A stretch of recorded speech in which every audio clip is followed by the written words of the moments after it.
Salut mes bien-aimés, j'espère que vous allez bien et que vous êtes réveillés en pleine forme.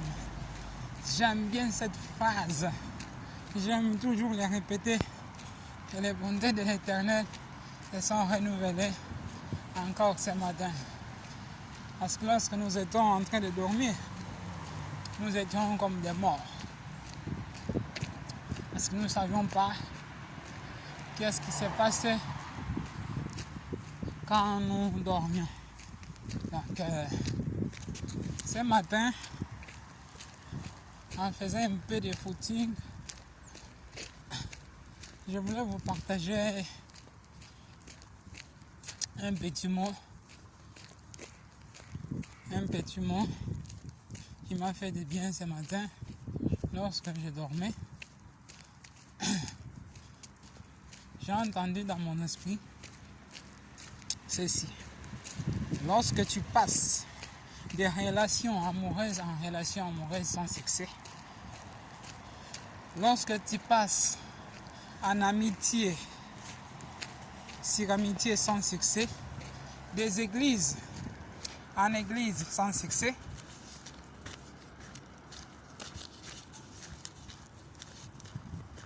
s'il te plaît, fais un check-up, fais un scanner, fais une échographie spirituelle de ton cœur. Tu verras certainement que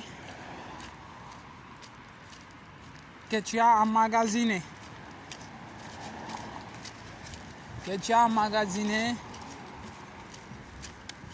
plusieurs haines contre les gens, rancune, amertume et autres choses. Et en tout ça, c'est ça qui fait que tu ne puisses pas exceller dans tes relations en fait. Parce que la plupart de nos relations sont bloquées. Ce n'est pas parce que les hommes ou bien les femmes sont mauvais, mais souvent c'est parce que nous avons tellement emmagasiné beaucoup de coups et nous n'arrivons plus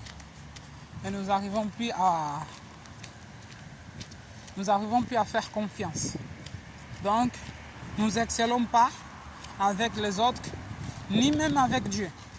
Parce que je peux t'assurer que l'amertume, c'est un poison mortel. C'est un poison mortel. Aujourd'hui, nous parlons beaucoup de Covid, mais il y a des choses qui, depuis des siècles, depuis des décennies, qui tuent plus que le corona. Eh oui, mes amis, il y a des choses qui, depuis les siècles, tuent plus que le corona. Donc, tu n'es pas en train d'exceller avec Dieu, tu n'excelles pas non plus sur ton travail, tu n'excelles pas non plus avec les relations avec les autres, parce que pour toi, c'est toujours toi qui as raison, les autres ils ont tort. Tu vois toujours la paille qui est dans l'œil des autres, sans voir même la poutre qui est dans ton œil. Donc avant d'exceller, il faut que tu acceptes de te débarrasser de ces poisons mortels, de tous ces fardeaux lourds, parce que le Seigneur dit: venez à moi, vous tous qui êtes fatigués et chargés, je vous donnerai du repos. Car tu as des lourds fardeaux, bien-aimés, que tu portes sur ton dos. Et oui, je déclare et je décrète que lorsque tu obéiras aux voix de l'Esprit et tu te débarrasseras de tous ces fardeaux inutiles que tu as avec, donc tu verras la gloire de Dieu dans ta vie. Donc, bien-aimés, nous sommes un temple saint. Donc, nous sommes les temples du Saint-Esprit. Le Saint-Esprit est saint. Donc, il doit habiter aussi dans un temple saint. Donc, tu es le temple du Saint-Esprit. Il faut garder saint son temple. Et comment le garder saint? C'est en se débarrassant de la nature. Moi aussi, je passais par là. Par les temps de haine, par les temps de colère, par les temps d'amertume. Mais je peux t'assurer j'ai rien trouvé de bon là-dedans. Donc, c'est de temps en temps, il faut faire un check-up, il faut faire analyse. Donc, il faut faire un peu analyse de ton cœur et pour voir si il n'y a rien de mauvais qui gangrène ton cœur. Donc, nous passons des relations en relation, des relations amoureuses en relations amoureuses sans succès, des amitiés en amitié sans succès, des églises en églises sans succès, car nous voyons toujours des mal partout.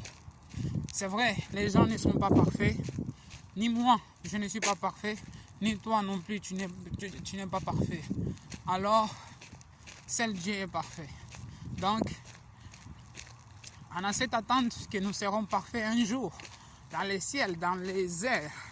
Donc, nous devons apprendre à nous réjouir maintenant, parce que l'amertume ferme la porte. L'amertume ferme la porte de plusieurs bénédictions de Dieu. Dieu voudra venir te visiter, mais toi tu seras absent parce que l'amertume fermera la porte. L'amertume, c'est comme l'incrédulité. Donc, quiconque est incrédule, ça passe mal. Donc, je prie que le Seigneur nous aide, le Seigneur m'aide, le Seigneur t'aide à te débarrasser de tout cela. Donc, moi qui je vous parle, j'ai passé par là et jour après jour, je fais toujours un check-up parce que c'est l'affaire de tous les jours. Donc, que Dieu te bénisse richement car tu es le saint temple du Seigneur et tu dois faire l'effort que le Saint-Esprit qui habite en toi puisse se déployer en toi. Donc, un des mots que j'aime aussi dire, c'est que tu es une bénédiction pour quelqu'un. Ne prive pas la bénédiction pour les autres, parce que moi je suis une bénédiction pour toi, et toi aussi tu es une bénédiction pour moi et pour plusieurs. Allez, à très bientôt, que Dieu te bénisse. Bye.